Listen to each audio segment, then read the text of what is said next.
Kalinga stadium रे अंतर्जातीय योग दिवस अवसर में मुख्यमंत्री योगाभ्यास कलिकतारू प्रधानमंत्री लाइव कार्यक्रम में जोड़ी हेले मुख्यमंत्री गजपति मालकानगिरी और रायगढ़ जिले में खोल नुआ आयुर्वेदिक मेडिकल कॉलेज सुस्थ और चापयुक्त जीवन वयस्क युव और छात्र समस्त को नियमित योगाभ्यास करने मुख्यमंत्री आह्वान। योग एक पूर्णांग जीवन दर्शन निरोग जीवन यापन एक संपूर्ण विज्ञान।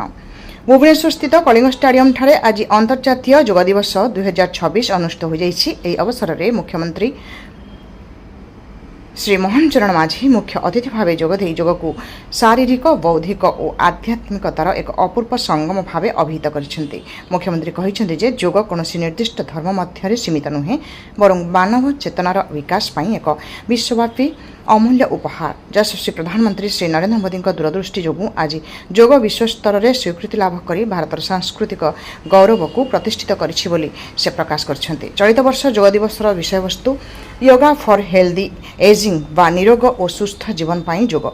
यह उपरे आलोकपात करी मुख्यमंत्री कहिसेंति जे बयस बढ़िबा सहित शरीर में देखा जाउथिबा विभिन्न शारीरिक और मानसिक आह्वान जेपरिक उच्च रक्तचाप मधुमेह चिंता और एकाकीपणार सहज समाधान योग एवं प्राणायाम माध्यम संभव।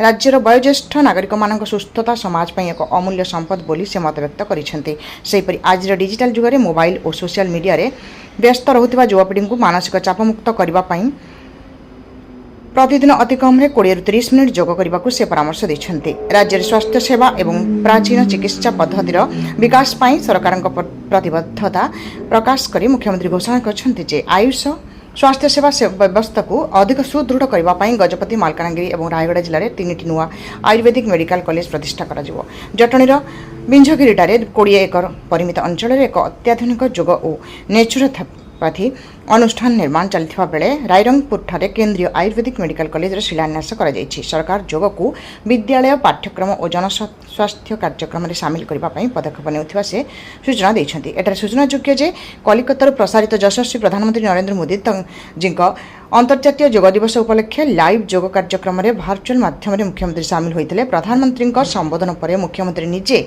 स्टाडियम में उपस्थित समस्त वरिष्ठ अधिकारी छात्र छात्री और योग प्रेमी मान गहन में बसी सामूहिक भाव प्रत्यक्ष योगाभ्यास करते। योग महोत्सव समिति तरफ कार्यक्रम को श्रीजुक्त आलोक दास एवं सत्य शोभन मिश्र परिचालना करते। यह कार्यक्रम में उच्च शिक्षा क्रीड़ा और युवा सेवा तथा ओडिया भाषा साहित्य और संस्कृति विभाग मंत्री सूर्यवंशी सूरज विद्यालय और गणशिक्षा मंत्री नित्यानंद गंड मत्स्य और प्राणी संपद विकास मंत्री गोकुलानंद मल्लिक कंधमाल सांसद सुकांत कुमार पाणिग्राही मुख्य शासन सचिव अनु गर्ग उन्नयन कमिशनर टीके सिंह एवं क्रीड़ा और युवा सेवा विभाग कमिशनर तथा शासन सचिव भूपिंदर सिंह पुनिया समेत अनेक वरिष्ठ अधिकारी क्रीड़ाविद और गणमाध्यम प्रतिनिधि माने उपस्थित थे। समृद्ध ओडिशारू रजत महापात्रଙ୍କ रिपोर्ट।